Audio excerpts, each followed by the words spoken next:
Ibu Ani Mardiani. Kepada beliau Ibu Ani, disilakan. Terima kasih pada pembawa acara yang memberikan saya. Assalamualaikum warahmatullahi wabarakatuh. Waalaikumsalam warahmatullahi wabarakatuh. Yang terhormat Ketua Tim Penggerak PKK Kelurahan Mijen beserta anggota. Yang terhormat Ketua JPPA Kelurahan Mijen. Yang saya hormati dan saya banggakan ibu-ibu ketua kelompok PKK RW dan RT sekelurahan Mijen. Apa kabar ibu-ibu? Sehat, semangat, luar biasa. Alhamdulillah, luar biasa. Ya, puji syukur marilah senantiasa kita panjatkan kehadiran Tuhan yang Maha Esa atas semua limpahan nikmat dan anugerah-Nya.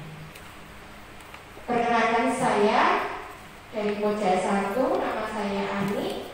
Hari ini ingin mengajak ibu-ibu semua untuk belajar tentang pengasuhan positif dengan tema menciptakan lingkungan yang aman dan nyaman untuk anak. Halo. Hai. Masih full semangatnya ya. Ibu-ibu, pada hari ini kita akan belajar bersama tentang sosialisasi pengasuhan positif. Ya, makna kata pengasuhan ya dalam arti sehari-hari yang bisa kita ketahui, mengasuh atau pengasuhan adalah proses atau kegiatan mendidik atau membesarkan anak ya. Nah, sedangkan pengasuhan positif ya ada beberapa kriteria ya, yaitu mengasuh atau mendidik anak dengan cara-cara yang positif. Di antaranya yang pertama adalah pengasuhan yang kita lakukan itu harus berdasarkan rasa kasih dan sayang, saling menghargai antara anak dan orang tua maupun orang lain, kemudian membangun hubungan yang hangat antara anak dan orang tua, serta menstimulasi tumbuh kembang anak ya. Jadi memberikan motivasi atau memancing itu ya, menumbuhkan.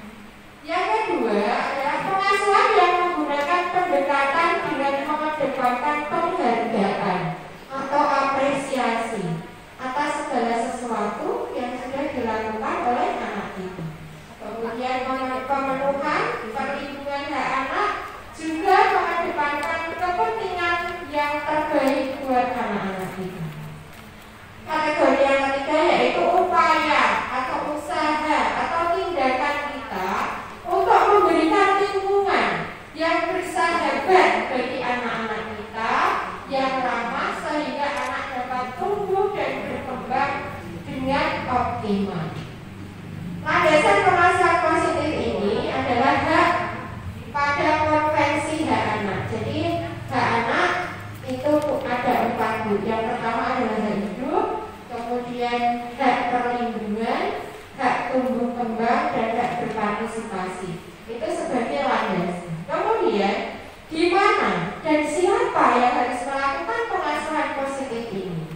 Ya, yang pertama, karena anak itu kehidupan sehari-harinya adalah di lingkungan rumah, maka yang harus melaksanakan pengasuhan positif ini adalah orang-orang dewasa yang ada di sekitar anak-anak. Misalnya ayah, ibu, kakak, kakek nenek, om, tante, sepupu, dan orang-orang lain yang ada di lingkungan rumah tersebut.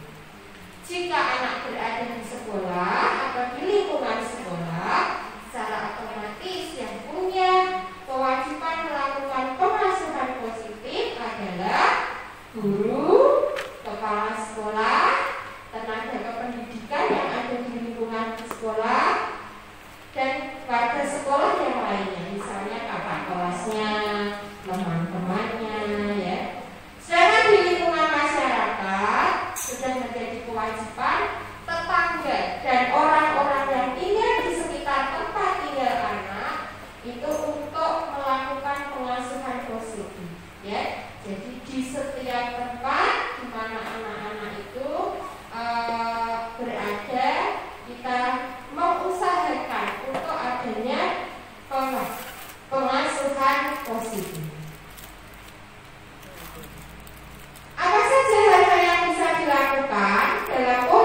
Yang kedua, belajar untuk memahami perasaan anak dan memberi motivasi atau dukungan.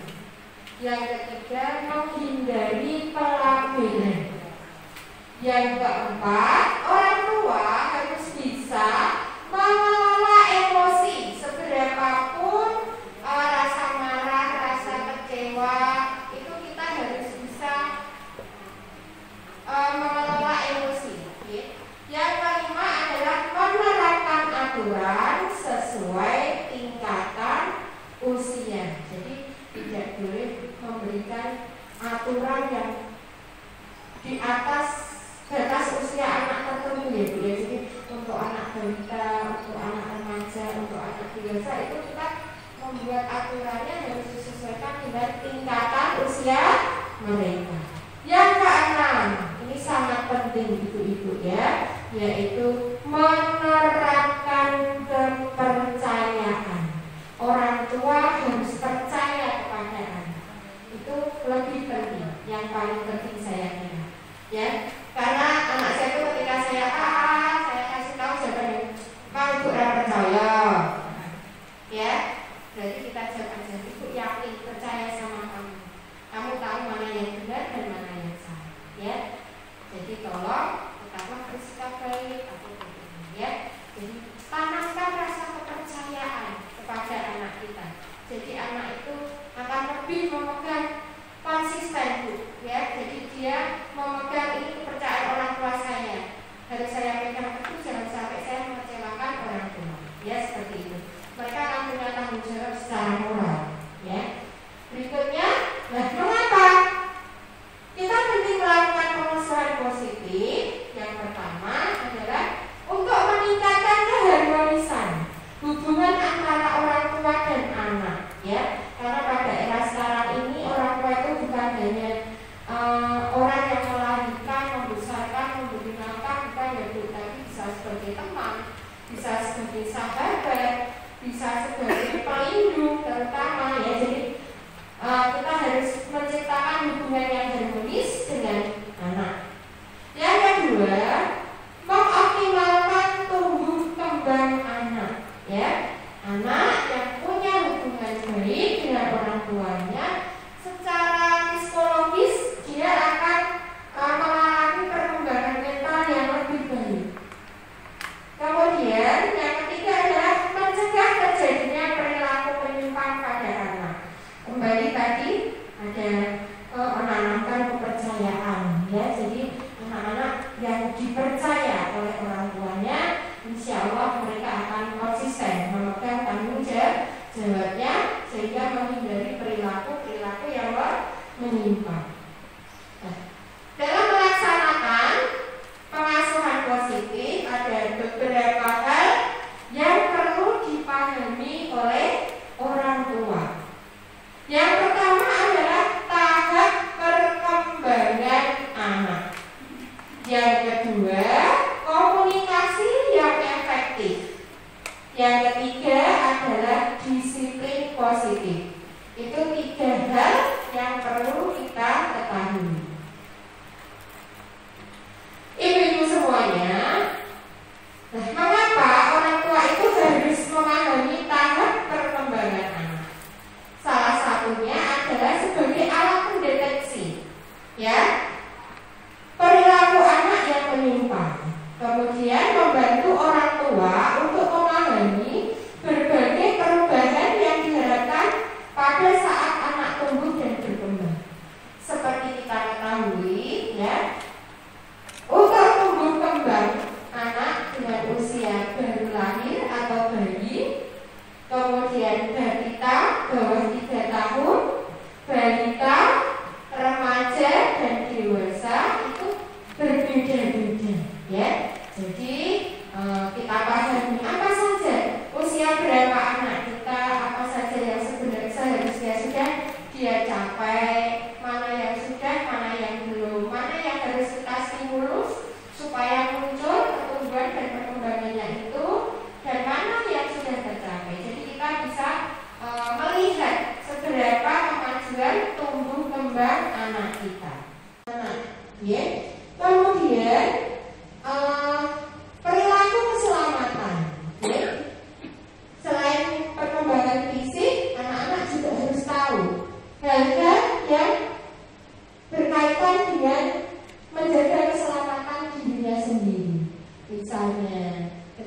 ada api, ketika bagaimana, dan ada juga anggota badan yang tidak boleh disentuh orang lain. Itu pasti kita sampaikan ibu-ibu dari awal, dari anak-anak masih kecil. Itu bukan tabu, ya.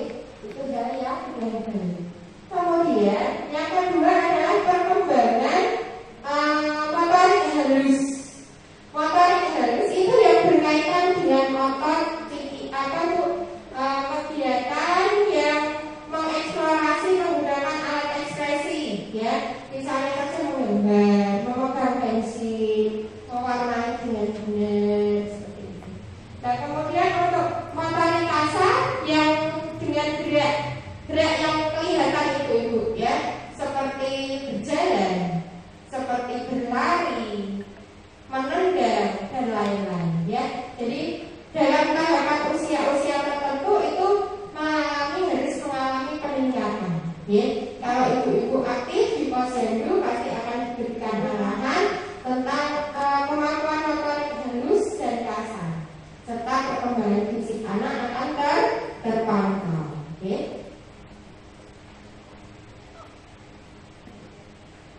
Berikutnya adalah perkembangan kognitif yang berhubungan dengan akal pikiran. Kalau saya menyebutnya pengetahuan gitu ya Bu, ya, lebih mudahnya. Kognitif, ya. Anak harus mampu berpikir logis, mengenal perbedaan. Kalau biasanya anak usia dini dengan membedakan warna, membedakan besar kecil, tinggi dan pendek gitu ya. Jadi dengan mengenal perbedaan, kemudian klasifikasi atau mengelompokkan, kemudian merencanakan dan berinisiatif untuk melakukan sesuatu. Kemudian si kecil dapat menentukan, mengenal dan menggunakan lambang-lambang seperti abjad dan angka. Yang berikutnya adalah si kecil dapat belajar memecahkan masalah dalam kehidupan sehari-hari dengan fleksibel, praktis, dan juga diterima secara sosial. Hal ini ibu-ibu ya, karena anak-anak itu juga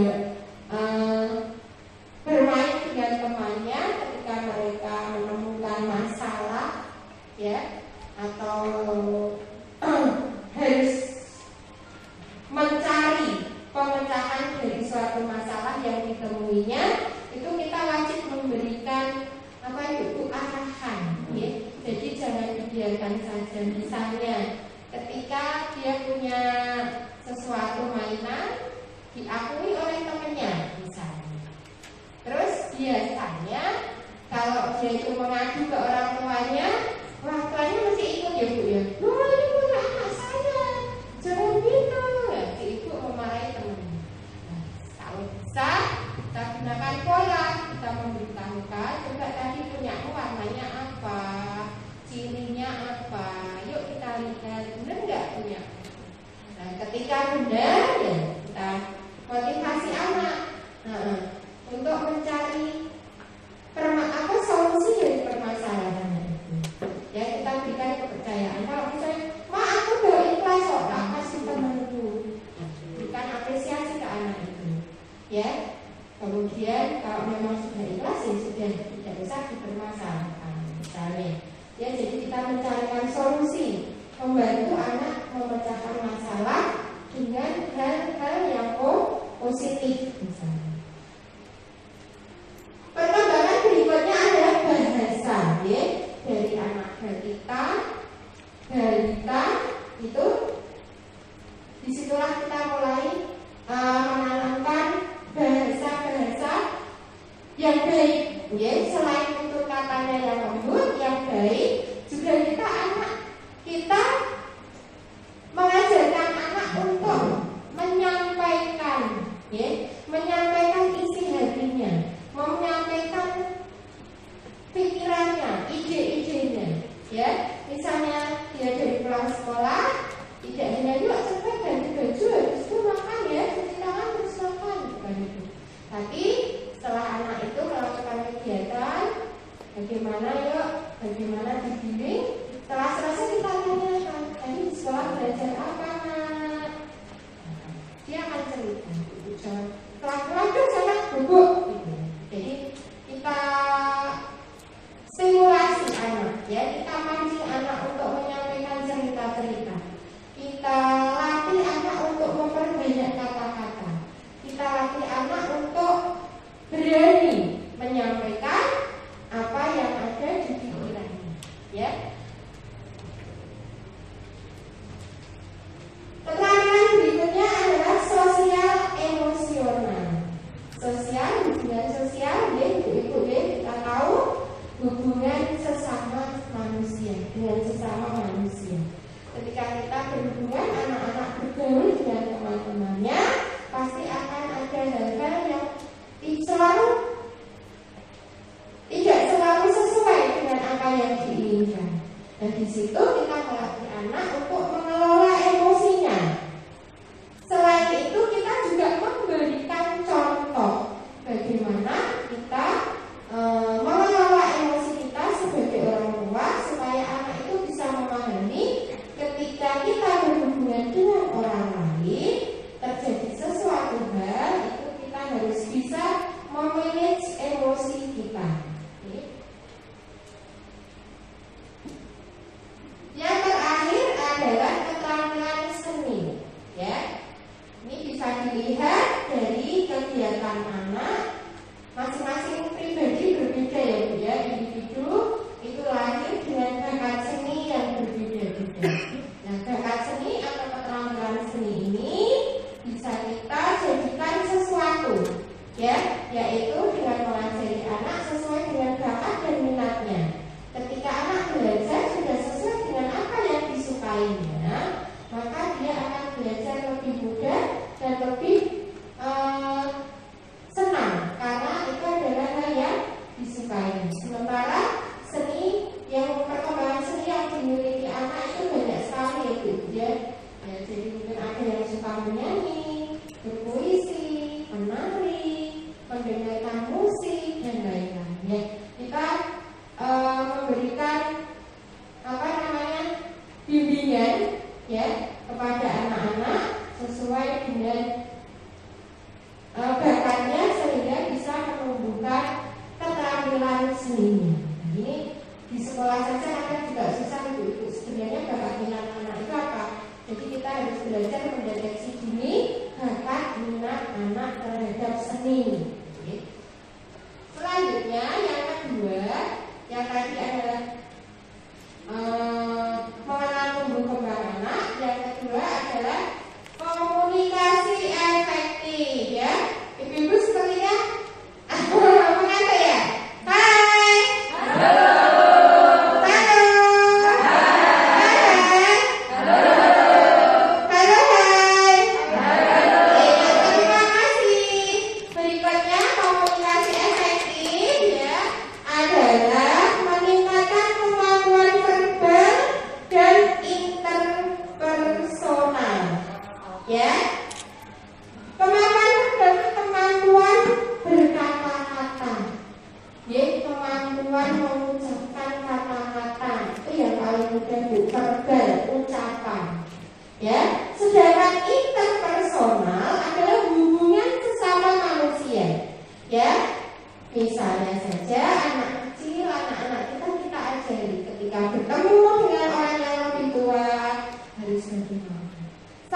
Menyampaikan salam kepada keluarga ketika ada yang berkunjung, ketika bertemu dengan teman-teman bundanya, dengan teman-teman ayahnya, jangan diam saja, nak, ayo sapa itu teman bunda, ya, kasih salam, ya, kasih salam, ya, boleh dengan berjabat tangan, tapi kalau bisa biasakan juga untuk mengucapkan salam, menyapa, jangan diam saja, ya.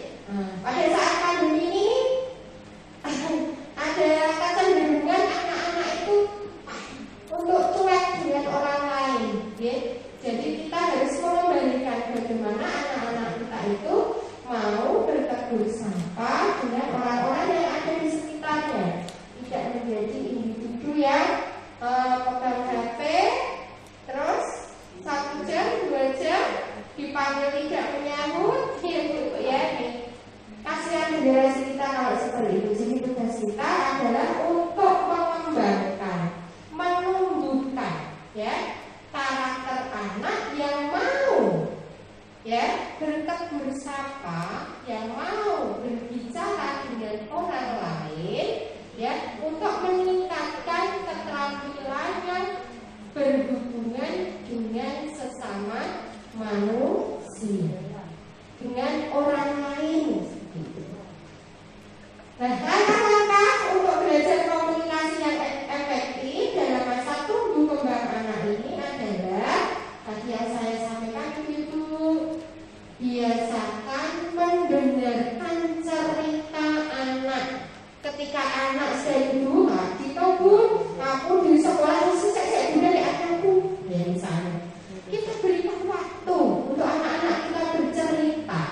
mendengarkan, kita umpan balik. Jangan yaudah, gak apa-apa.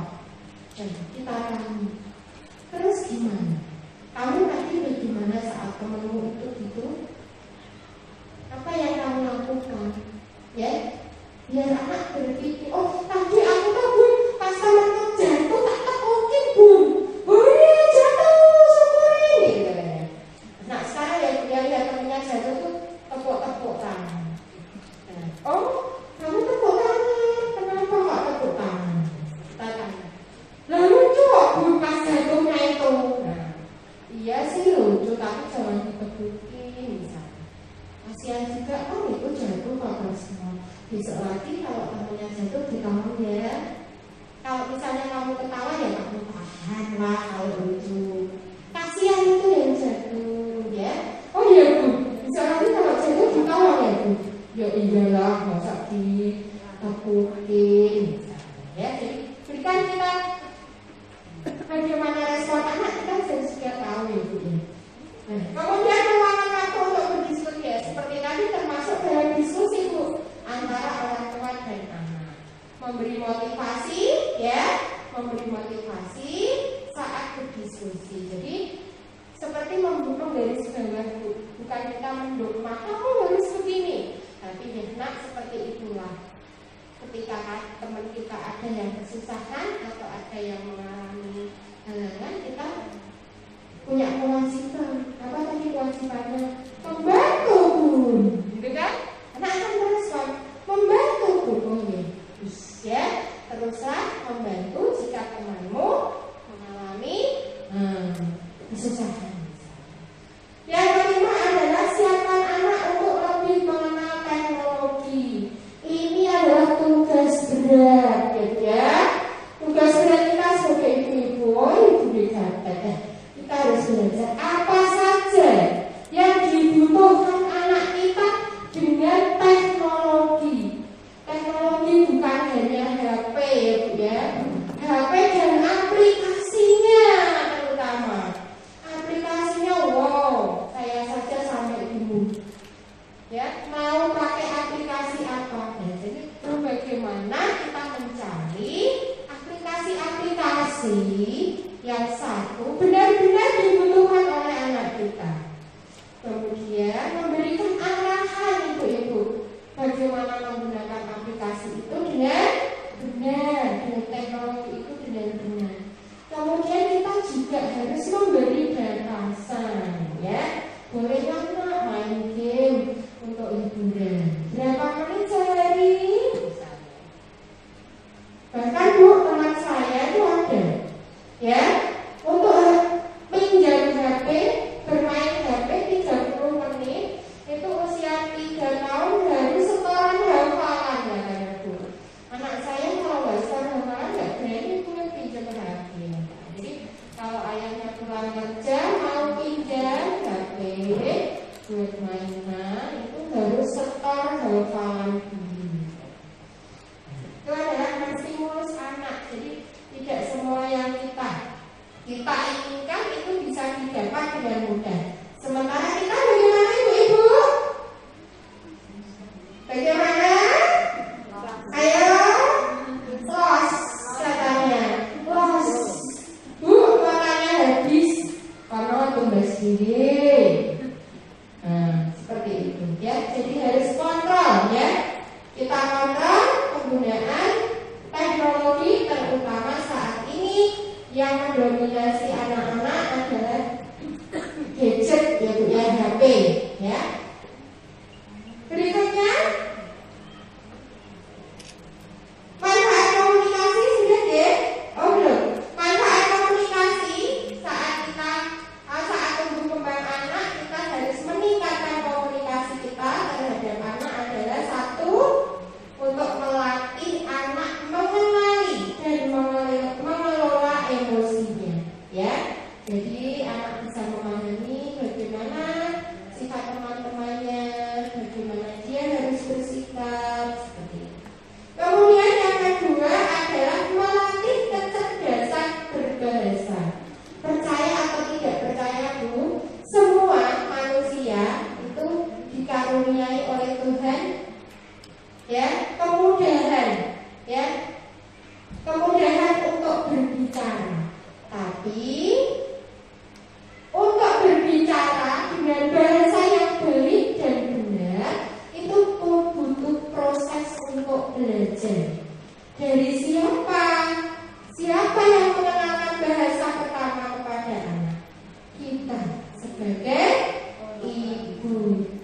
sebagai orang tuanya. Kita kenalkan bahasa yang baik sehingga anak-anak kita juga mampu atau cakap bertutur kata yang baik. Yang ketiga adalah melatih kemampuan empati, rasa kepedulian kepada orang lain, karena dimanapun dia bermain di rumah, bermain di sekolah, itu pasti ada hal-hal yang sebenarnya bisa menimbulkan kepedulian dia. Tinggal anak kita itu peka atau tidak. Peka dan tidaknya itu kita latih ibu-ibu. Jadi jangan dibiasakan anak itu tidak peduli, tapi biasakan untuk peduli kepada hal-hal yang ada di sekitarnya. Yang ketiga adalah melatih kemampuan mendengarkan dan negosiasi. Negosiasi itu kalau bahasa saya itu berembuk ya Bu ya, bermusyawarah, bernegosiasi. Jadi anak-anak itu yang biasa diajari untuk memecahkan masalah, mungkin dia akan lebih cenderung menjadi seorang pemimpin, karena kan dia mempunyai kemampuan untuk mendengarkan orang lain, keluh kesah orang lain, kemudian mencari jalan keluarnya, membantu untuk memecahkan masalahnya. Yang terakhir adalah melatih dasar-dasar sosialis sejak dini. Jadi ibu-ibu ini kita sebagai kader di masyarakat ya Bu ya. Ininya juga anak-anak kita itu juga besoknya seperti kita melanjutkan tugas kita menjadi kader di masyarakat, bisa menjadi pemberat dalam hal-hal kegiatan masyarakat yang baik. Itu perlu dilatih sejak dini. Kemudian tentang yang ketiga adalah disiplin positif. Kalau biasanya disiplin itu cenderung kepada aturan dan hukuman ya ibu-ibu ya. Aturan, kita buat aturan, anak-anak mematuhi aturan. Jika tidak mematuhi, maka dapatnya hukuman atau sanksi. Tapi pada disiplin yang positif ini kita memberikan arahan. Buat aturan, kita beritahukan maksud aturan tersebut. Nah, kalau bangun tidur, yuk kita bersihkan tempat tidurnya. Biar bersih, biar rapi. Nanti kalau kamu tinggal bermain, udah rapi, nggak jadi sarang nyamuk atau sarang semut misalnya. Nanti malam kalau kamu mau bubuk lagi, masih bersih. Seperti itu. Jadi bukan ini nanti kalau bangun tidur dibersihkan. Kalau tidak dibersihkan nanti kamu ngepel seluruh rumah misalnya. Bukan ya, tapi memberikan apa sih tujuannya kita menerapkan aturan tersebut. Jadi anak dengan sendirinya akan sadar, oh saya harus melakukan ini supaya begini. Bukan karena takut atau karena ancaman, tapi karena kebutuhan anak tersebut, mereka sudah menyadari. Selanjutnya, salah satu dampak dalam penerapan disiplin positif dalam pengasuhan anak adalah seperti saya sampaikan, ibu-ibu, anak mengerti maksud dan tujuan aturan itu. Menimbulkan kesadaran pada anak melakukan hal tersebut dengan tanggung jawab untuk dirinya sendiri, bukan karena hukuman atau karena tekanan dari siapapun. Hal-hal yang dibutuhkan dalam disiplin positif atau langkah-langkahnya gitu ya Bu ya. Yang pertama, rutinitas dalam bentuk jadwal. Buat jadwal untuk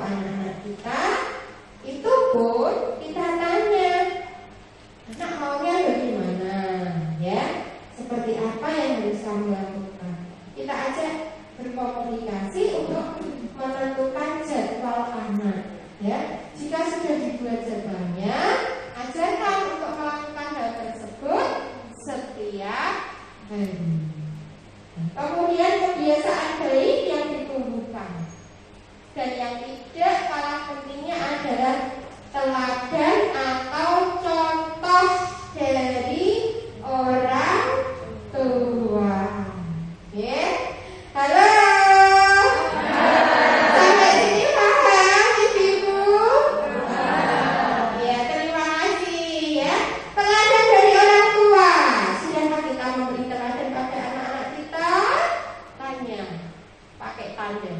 Ya. Selanjutnya, pada disiplin yang biasanya menerapkan hukuman itu akan menimbulkan beberapa hal negatif pada tumbuh kembang anak. Anak akan menjadi pribadi yang merasa bersalah, yang minder, yang malu, ya. Secara psikologis otomatis anaknya akan takut untuk bersosialisasi dengan teman maupun dengan orang-orang yang ada di sekitarnya. Kalaupun bukan jadi pemalu, dia akan jadi seorang yang mudah marah, mudah emosional. Apa-apa kok yang disalahkan aku toh? Pernah itu ibu? Ya? Iya. Bukan, aku terus tuh yang salah, mesti salah aku. Kalau yang baik-baik adik. Itu pertanyaan besar bagi kita ibu. Tadi aku ngucap apa ya? Jangan malu untuk menyampaikan permintaan maaf.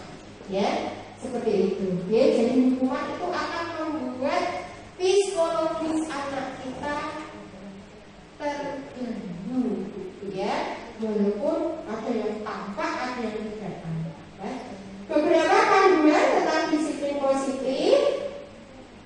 Dan jangan melabeli atau memberikan anak dengan label yang negatif. Kamu itu memang nakal. Jangan suka gitu.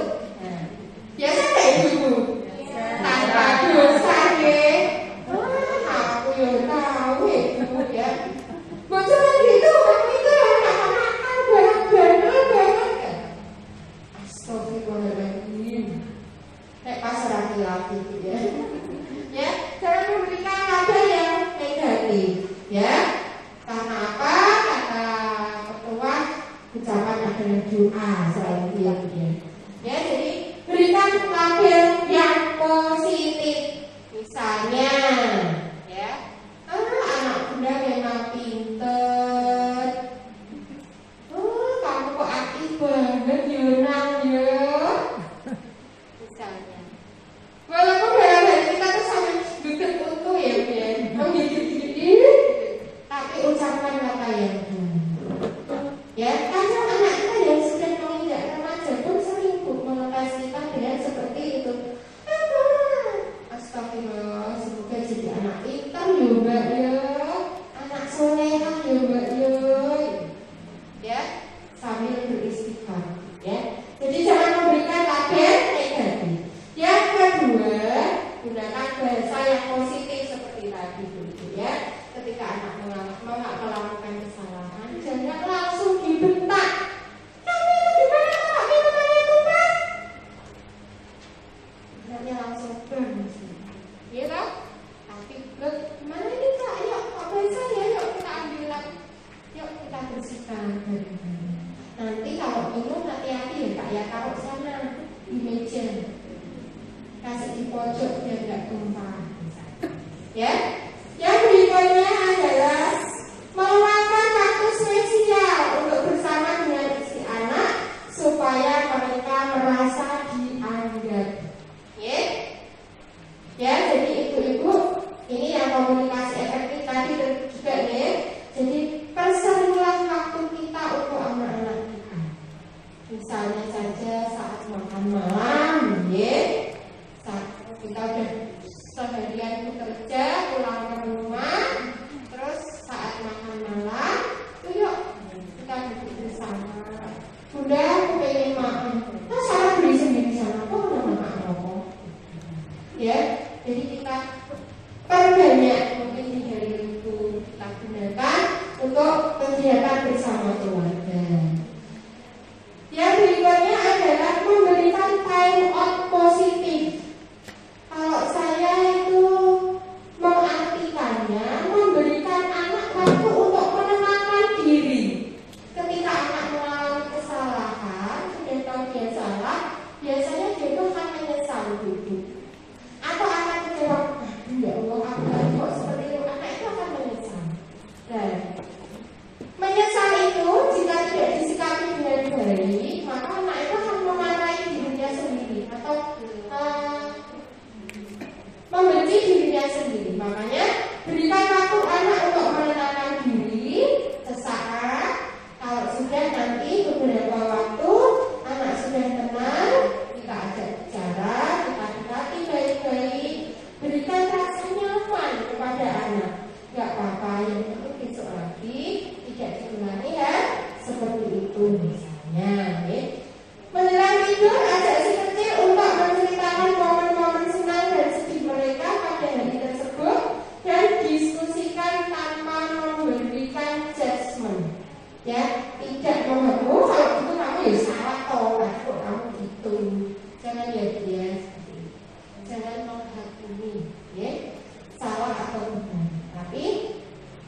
memberikan arahan hal apa yang sebenarnya harus dilakukan. Berikutnya, ajarkan kepada anak bahwa kesalahan adalah kesempatan untuk belajar. Ya, kita kenali kesalahannya, ya. Kemudian kita cari solusinya, kita bantu cari solusi, dan kita selesaikan masalah anak tersebut. Kita bantu menyelesaikan. Jadi anak-anak akan lepas dari beban beratnya. Nah, terutama saat-saat seperti ini, ibu anak-anak itu terbebani dengan pembelajaran daring misalnya. Nah, aku tadi belum ngerjakan PR ku, belum saya kerjakan itu kita sikapi dengan baik ibu. Memang butuh kesabaran tingkat tinggi. Ya, kalau biasanya kita marah, itu kita hindari.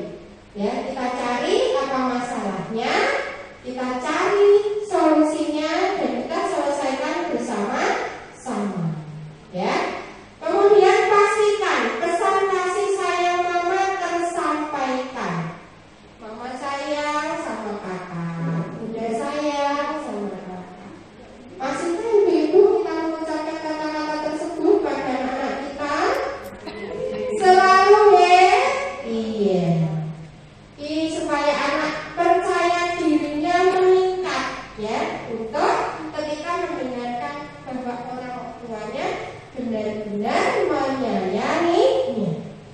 Yang terakhir adalah menggunakan pendekatan kepada anak, ya, seperti yang tadi saya sampaikan, komunikasi yang efektif tanpa menggunakan kekerasan.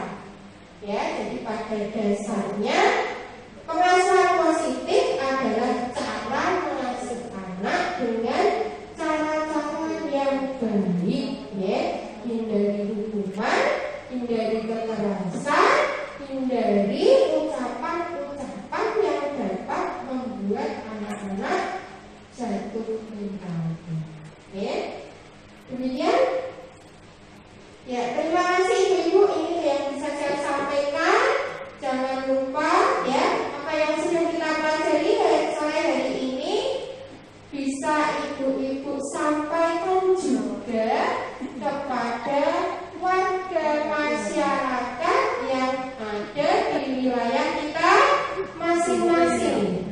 Semoga di Kelurahan Mijar ini, ya, dengan kita belajar pengasuhan positif ini akan menjadi lingkungan yang aman, yang nyaman untuk tumbuh kembang anak-anak di sekitar kita. Terima kasih. Mohon maaf atas segala kesalahan dalam saya menyampaikan materi sore hari ini. Semoga apa yang saya sampaikan tadi bermanfaat. Wabillahi taufiq wal hidayah. Wassalamualaikum warahmatullahi wabarakatuh. Waalaikumsalam warahmatullahi wabarakatuh. Selanjutnya saya jawab. Barangkali ada yang mau bertanya, silakan. Oh ya, sebutkan Bu nama serta alamat Bu. Dengan ibu siapa?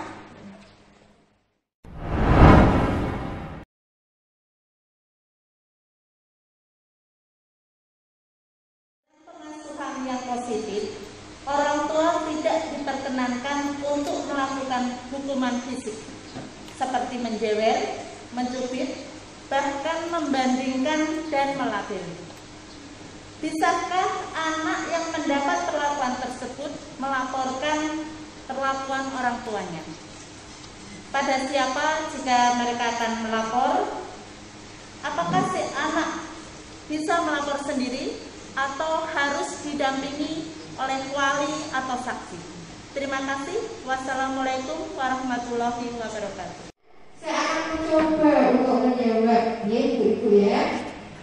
Seperti kita pelajari tadi bahwa pengasuhan positif tidak memperkenankan melakukan tindakan kekerasan baik fisik maupun verbal kepada anak.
pemangku wilayah terdekat siapa? Pak RT ya, kita sampaikan ke Pak RT. Kemudian jika bisa terselesaikan ya sudah. Jika belum bisa, kita ke Pak RW, ya, ke Pak RW. Nah, nanti kalau masih belum bisa ditemukan titik temunya, bisa dilaporkan ke JPPA kelurahan, ya.